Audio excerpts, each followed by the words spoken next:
I started Shirkey Hospice about 10 years ago.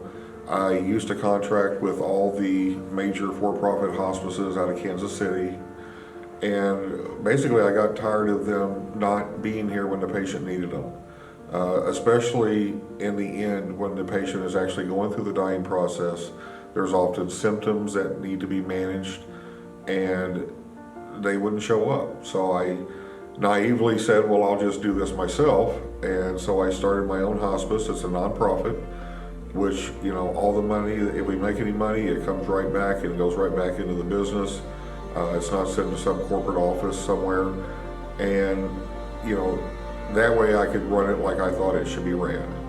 And that the patients are taken care of the way they should be, and that we are there when that patient and that family needs us, especially the bedside care we do, the bedside vigil, where we place a nurse there who can administer medications, who has the knowledge to control the different symptoms that the patient is going through, the social worker, the chaplain to be there for the family, because it is a holistic approach. It's also about the immediate family and explaining to them what's going on, why it's happening, and being able to make their loved one comfortable and ease their minds at the same time. We've got a very good success rate of being with patients with our bedside vigil, 98% success rate of being with patients, and that means a lot to me. And that was the whole reason I started the hospice was, we are being allowed to be a part of a very special event, and that is the person's passing from this life to the next. And for them to be able to do that pain-free and have their symptoms met, to me, if we do that, we've done what we wanted to accomplish. With quality of life, you want to do symptom management. You want to ensure that the patient is not suffering physically, emotionally, mentally. We want to cover every aspect of that, giving them the best days by making sure that they are pain-free or limited pain, that they are getting out and about and enjoying life. That's one thing with hospice is we want you to go. We want you to live. This is a tough process for patients and families alike, and we're able to be there and educate them throughout the whole process so they feel more comfortable with what's to come. I mean, the scary part with dying is the unknown, and when we're there to help educate them, it makes a big difference.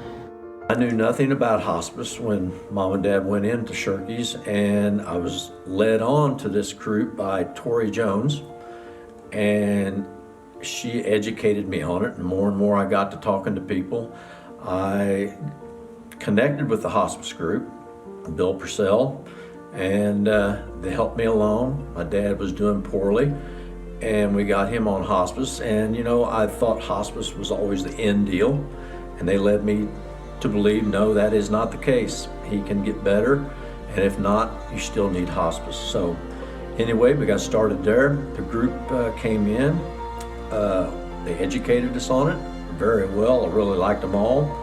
They, as Dad slowly went downhill, the more they came in, they educated me more on how he was doing because I didn't really know myself being in the rest home.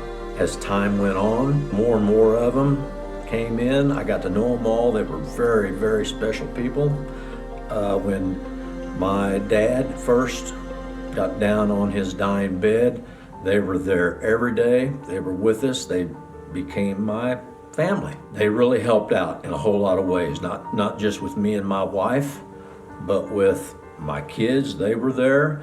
They seen my dad take his last breath with me. With us being a nonprofit, that allows us to focus all of our time and energy and resources back into the patients that we care for. A nurse is going to be there 2 to 3 days a week. A CNA is going to be there 3 times a week at minimum. Social worker, chaplain, volunteers. It's a holistic approach. We're going to be there for the patient. We're going to be there for the family, and making sure that we focus on the quality of that person's life. Make the last months they have as great as we can, whether that's meeting their symptoms and making sure they're pain-free, dealing with family and grief there, whatever we need to do for the patient and family, that's our goal, that's our vision, and that's what we want to do.